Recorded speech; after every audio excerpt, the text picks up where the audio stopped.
தாய்லாந்துக்கும் கம்போடியாவிற்கும் இடையே ஒரு கோவில் அமைந்துள்ள பகுதியை இரு நாடுகளும் உரிமை கொண்டாடி வருகின்றன. இதனால் இந்த இரு நாடுகளுக்கும் இடையே தொடர்ந்து மோதல் போக்கு நிலவி வருகிறது. இது கடந்த ஆண்டு உச்சமடைந்த நிலையில் இரு நாடுகளும் மோதிக்கொண்டதில் 43 பேர் கொல்லப்பட்டதோடு சுமார் 3 லட்சம் பேர் தங்கள் வீடுகளை விட்டு வெளியேறினர். இதனைத் தொடர்ந்து அமெரிக்க அதிபர் டிரம்ப் முன்னிலையில் கடந்த அக்டோபர் மாதம் இரு நாடுகளுக்கும் இடையே போர் நிறுத்தம் ஏற்பட்டது. ஆனால் இந்த போர் நிறுத்தம் தற்போது முடிவுக்கு வந்துள்ள நிலையில் மீண்டும் இரு நாடுகளும் மாறி மாறி தாக்குதல் நடத்தி வருகின்றன.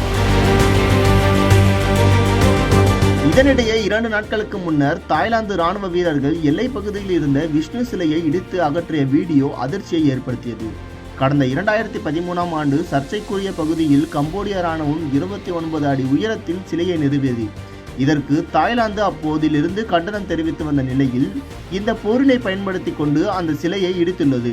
இந்து மற்றும் பௌத்த மக்கள் வழிபட்டு வந்த விஷ்ணு சிலையை இடித்ததை ஏற்க முடியாது என்றும், இராணுவ மோதல்கள் இருந்தாலும் உலகெங்கிலும் உள்ள பக்தர்களின் மத உணர்வுகளை புண்படுத்தும் இத்தகைய செயல்கள் நடக்கவே கூடாது என்றும் தாய்லாந்தின் இந்த செயலுக்கு இந்தியா கடும் கண்டனத்தை பதிவு செய்தது. இந்த நிலையில் கம்போடியாவுடனான பிரச்சனையில் இந்தியா தலையிடக்கூடாது என தாய்லாந்து பிரதமர் அனுடின் எச்சரிக்கை விடுத்துள்ளார். இது குறித்து பேசிய அவர், கம்போடியாவுடனான போர் காரணமாக ஏராளமான தாய்லாந்து வீரர்கள் பாதிக்கப்பட்டுள்ளனர். இந்த இழப்புகளை ஒப்பிடும்போது விஷ்ணு சிலை இடிப்பு பெரிய இழப்பு அல்ல என்று கூறியுள்ளார்.